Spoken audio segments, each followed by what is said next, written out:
I have spent decades sitting across from people who believed that as long as their blood sugar readings stayed within a safe range, they were out of danger. But here is the harsh truth that almost no one tells you until it is too late. More than 1 in every 3 Americans living with diabetes already has a serious complication damaging their body right now, and they do not even know it. Diabetes is not just about sugar. It is a quiet and relentless force that can erode your heart's strength, weaken your kidneys' filters, fray the nerves that control your balance, blur the vision that lets you see your loved ones, and even steal away parts of your memory. What makes it so dangerous is its silence. The early signs are often so subtle that they are dismissed as stress, age, or a bad night's sleep. By the time symptoms demand attention, the harm may have been building for years, sometimes decades. That is why I am asking you to lean in for the next few minutes and think about this. What if you could catch those invisible changes while they are still reversible? In this conversation, I will take you through 6 of the most life-threatening conditions that stalk people with diabetes, often without a single obvious warning. My goal is not to scare you, but to wake you up to the reality that every day without action gives this disease more ground. Along the way, I will show you small, practical changes that you can start today to protect not only your blood sugar, but your heart, your brain, your eyes, your kidneys, and the independence that makes life worth living. We will begin with the system that fails more often than any other in people with diabetes, the very engine that drives your body, and the network that feeds your brain. Because if you can guard this, you stand a much greater chance of guarding everything else. If there is one battlefield where diabetes claims more lives than anywhere else, it is in the heart and the brain's blood supply. I have seen too many people who thought they were managing their condition, only to be rushed to the hospital with a heart attack or a stroke they never saw coming. The numbers are sobering. Americans living with diabetes are nearly twice as likely to die from heart disease or stroke as those without it. The danger does not always come from the usual suspects like high cholesterol alone. Prolonged high blood sugar corrodes the inner lining of your arteries, making them sticky and inflamed so that fatty deposits can settle in and harden. Over time, these vessels become stiff and narrow, choking the blood flow to your heart and brain. It is like watching a river turn into a clogged, fragile pipeline that could burst or block at any moment. What makes this even more treacherous is that nerve damage from diabetes often masks the early warning signs. Many of my patients never felt the crushing chest pain or sudden weakness they expected. Instead, they brushed off subtle clues, short bursts of unexplained fatigue, mild dizziness, swelling in the ankles, leg cramps on a short walk, or in men, a sudden struggle with erectile function. Each of these can be the first whisper of a deeper vascular crisis. According to the American Heart Association, nearly 2 out of every 3 people over 65 with diabetes will lose their life to some form of heart disease, and another large portion will fall victim to stroke. And these events do not come out of thin air. They are the end point of years of silent damage fueled by extra weight, chronic inflammation, high triglycerides, low levels of protective HDL cholesterol, high blood pressure, and sometimes kidney stress. Even a single small clot that triggers a stroke is built from countless microscopic injuries to your vessel walls over time. That is why protecting your vascular system cannot stop at blood sugar control alone. You need to know and track your A1C, your blood pressure, your cholesterol profile, and even your inflammation markers like C, reactive protein. You need to support your arteries daily. With movement, a brisk half-hour walk can cut heart-related complications by more than 1/3, and by choosing foods that nourish rather than inflame. Omega-3 rich fish, leafy greens high in potassium, berries loaded with antioxidants, and magnesium from nuts or beans can help keep vessels flexible and nerves healthy. These are not extreme measures. They are everyday habits that decide whether your heart will keep beating strong and your mind will stay clear long into the years ahead. Protect this system first, and you give yourself the best chance of avoiding not just a hospital bed, but a lifetime of lost independence. One of the most devastating complications I have seen in my years of practice is kidney damage caused by diabetes, and it almost always starts in complete silence. I have met people who looked healthy, felt fine, and were shocked to discover that their kidneys were already failing.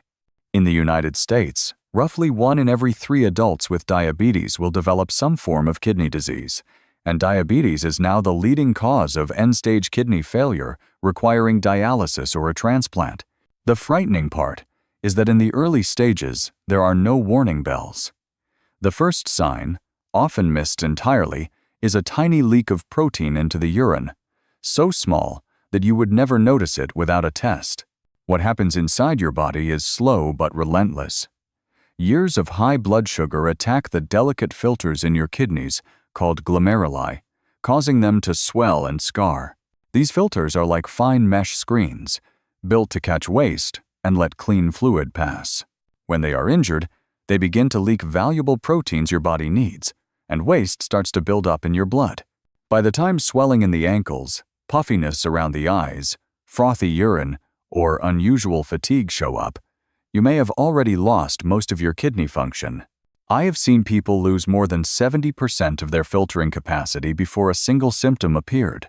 High blood pressure, which hides in more than half of people with diabetic kidney damage, acts like a constant hydraulic hammer, pounding those fragile filters until they give out. And this is not just about sugar or pressure. Insulin resistance, inflammation, certain over-the-counter pain medications, and even genetics can accelerate the decline.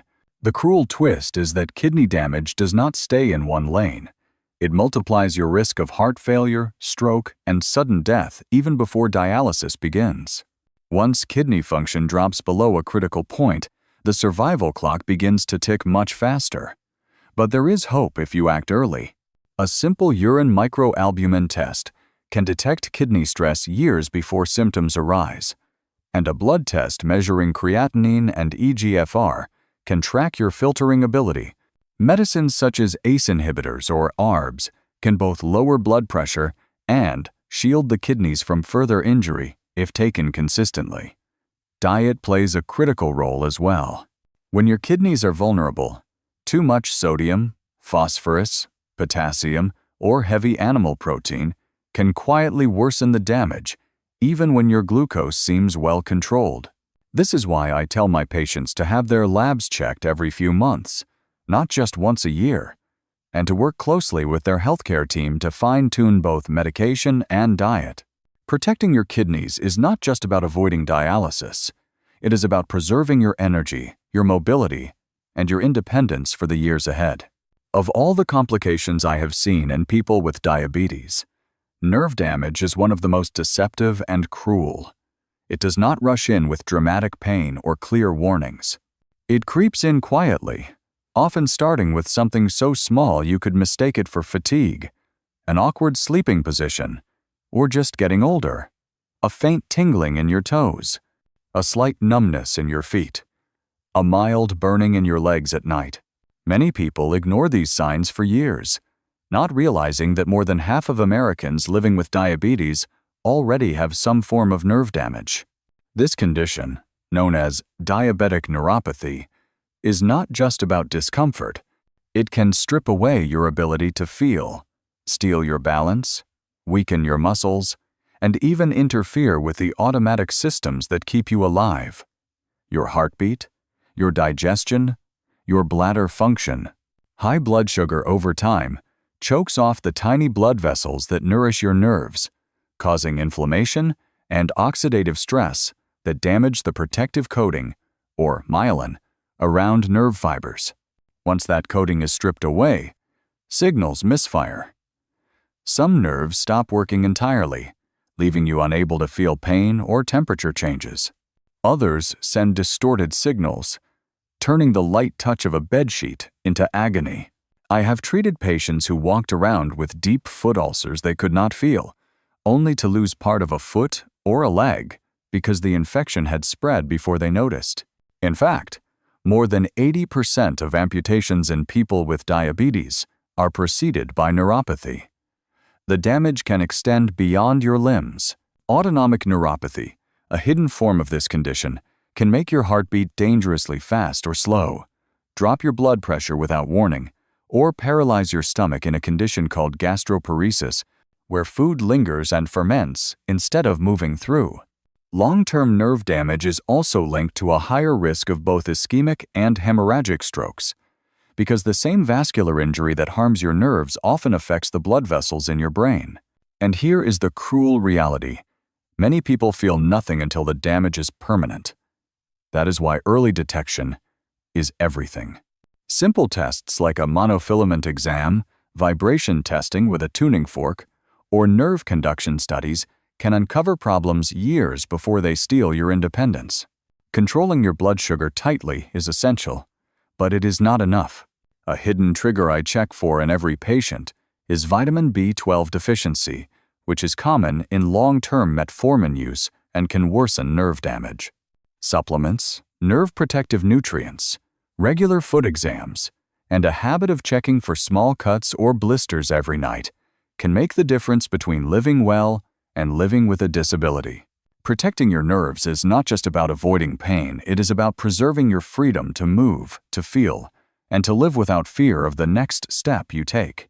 There is a reason I insist that every one of my patients with diabetes sees an eye specialist at least once a year, even if their vision seems perfect. One of the most dangerous threats you can face is diabetic retinopathy, and the cruel part is that it hides in plain sight. Nearly 1 in 3 Americans living with diabetes already has some level of damage to the tiny blood vessels in the retina, the delicate layer at the back of your eye that captures every image you see, yet most have no idea until the condition has advanced. High blood sugar over time makes these vessels leak fluid, bleed, or close off completely, starving the retina of the oxygen it needs. In response, your body tries to grow new vessels, but they are weak and fragile, prone to breaking and spilling blood into the gel of your eye. That is when vision can blur. Dark spots can float across your sight, or entire portions of your visual field can disappear. I have seen patients wake up one morning unable to see the face of the person next to them, all because the damage went unnoticed for years. But the danger of diabetic retinopathy is not limited to blindness. The retina is a window into your entire vascular system, and when those vessels are injured, it is a red flag that similar damage may be happening in your brain.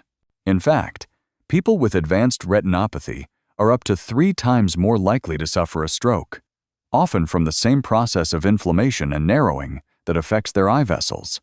Sometimes the first stroke is silent, leaving tiny areas of brain tissue scarred without any obvious symptoms, quietly chipping away at memory and cognitive function. What makes this condition especially treacherous is its lack of pain or early warning. You will not feel the vessels leaking. You will not notice the retina swelling until your vision changes, and by then, the damage may already be severe. That is why a dilated eye exam is non-negotiable for anyone with diabetes, no matter how clear their sight seems. In early stages, treatments such as laser therapy or injections that block abnormal vessel growth can preserve your vision. In advanced cases, surgery can remove scar tissue or blood from inside the eye. But the best defense is prevention, keeping your A1C in a healthy range, controlling blood pressure, and managing cholesterol all reduce the risk of progression. Medications like long-term steroids or poor control of hypertension can speed the damage, so every prescription and every blood pressure reading matters. Protecting your eyes is not just about keeping the world in focus, it is about protecting your brain, your independence, and the connections to the people and places you love. If you live with diabetes, I need you to understand that a small wound on your foot can be far more dangerous than you imagine. I have treated countless patients who came in with what looked like a simple blister or a small cut, only to watch it turn into a deep, infected ulcer that threatened their leg, and in some cases, their life. More than 15% of people with diabetes in the United States will develop a foot ulcer at some point, and the reason is rooted in two silent complications: nerve damage and poor circulation. Peripheral neuropathy robs you of the ability to feel pain or temperature changes in your feet. That means you can walk around with a rock in your shoe or a sore spot on your heel for days without knowing it, all while the injury worsens. At the same time, damage to the blood vessels reduces the flow of oxygen and nutrients that are essential for healing. A wound that would close in a week for someone without diabetes can remain open for months in someone with it. And during that time, infection has a chance to take hold. In people with diabetes, the immune system often responds more slowly, making it easier for bacteria to spread deeper into tissue, even into the bone. 1 in 5 diabetic foot ulcers eventually leads to an amputation, a loss that changes every aspect of daily life. But here is the part most people never hear: chronic foot ulcers are linked to a higher risk of stroke. The constant inflammation from a stubborn wound can disrupt the body's clotting system, narrow blood vessels, and raise blood pressure, creating the perfect storm for a clot to form in the brain. This is not just a problem in the foot. It is a warning that your entire circulatory system is under stress. The longer an ulcer lingers, the more it feeds this dangerous cycle. And beyond the physical harm, the emotional toll is enormous. Living with a chronic foot wound can limit your mobility, isolate you socially, and lead to depression. It can trap you in a loop: less movement worsens circulation, which slows healing, which limits movement even more. That is why prevention is everything. I tell my patients to check their feet every single day, wear well-fitted shoes, and never ignore even the smallest sore. If you see redness, swelling, or drainage, seek medical care immediately. Simple actions like offloading pressure from a wound, keeping blood sugar under control, and getting regular podiatry visits can mean the difference between keeping your foot and losing it. Protecting your feet is not just about avoiding an ulcer. It is about preserving your freedom to walk, to work, to stay active, and to live without the shadow of a hospital bed hanging over you. There is a dangerous emergency in diabetes that far too few people have even heard of, yet it can take a life in a matter of hours. It is called hyperosmolar, hyperglycemic state, or HHS, and I have seen it strike especially hard in older adults with type 2 diabetes who thought they were simply a little dehydrated or just under the weather. Unlike diabetic ketoacidosis, HHS does not come with the telltale fruity breath or the intense nausea that people are taught to watch for. That is part of what makes it so deadly. Blood sugar can soar above 600 milligrams per deciliter, drawing water out of every cell in your body. Your kidneys try to flush the excess sugar out, but in doing so, they pull out liters upon liters of fluid, sometimes as much as 10 liters in a single day, along with critical electrolytes like sodium and potassium. This leaves your blood thick and sluggish, the perfect condition for a clot to form in the brain or for the brain itself to swell. Early symptoms can look deceptively mild: unusual fatigue, excessive thirst, a dry mouth that water cannot seem to fix, blurry vision, or mental fog. In older adults, these changes can be mistaken for a minor illness or simply a bad day, especially if they live alone. But within hours, confusion can deepen into disorientation, seizures, or even coma. The mortality rate for HHS can be as high as 20%, not because we cannot treat it, but because it is often recognized too late. Triggers are often preventable: missing doses of medication, an infection like pneumonia or a urinary tract infection, extreme heat, or emotional stress.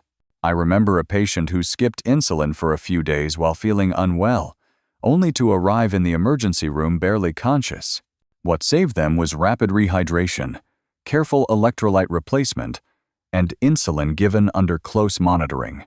The link between HHS and stroke is particularly frightening. Thickened, concentrated blood struggles to flow through narrowed vessels, dramatically raising the risk of an ischemic event in the brain. Add electrolyte imbalances that can trigger dangerous heart rhythms, and the stakes climb even higher. The good news is that this condition is entirely preventable with awareness. That means never skipping meals or medication, drinking water regularly, especially during illness or hot weather, and checking blood sugar more often when your body is under stress. If you or someone you love has diabetes, you need to know that sudden confusion, extreme thirst, or unusual weakness is not something to wait on. It is a reason to call for help immediately. HHS is a silent ambush, but one that can be avoided if you recognize the signs and act without delay. If you have stayed with me through this conversation, you now understand something that too many people living with diabetes never hear until it is too late. This disease does not attack in just one way. It creeps into your heart, your kidneys, your nerves, your eyes, your feet, and even the chemistry of your blood itself, often without a single dramatic warning. We have talked about the silent ways it can erode your strength, rob your independence, and shorten your life. But we have also talked about the power you have to stop it. None of the steps I have shared with you require a miracle. They are about awareness, steady attention, and small daily actions: watching your numbers, moving your body, eating in a way that protects rather than harms, checking for subtle changes, and speaking up to your healthcare team before small problems grow. I have seen patients who caught a complication early and turned the story around, regaining energy, preserving their vision, keeping their feet healthy, and living full, independent lives for decades after their diagnosis. And I want that for you. So starting today, take one thing from what you have learned and act on it before the day is over. Check your feet. Schedule your eye exam. Refill that prescription you have been putting off. Share this knowledge with someone you love who might be at risk. Every small choice you make in your favor is a quiet victory against this disease. The more you know, the more power you have to protect not just your blood sugar, but the life you want to keep living. Stay aware, stay steady, and never forget that even the most silent threats can be stopped when you meet them with action.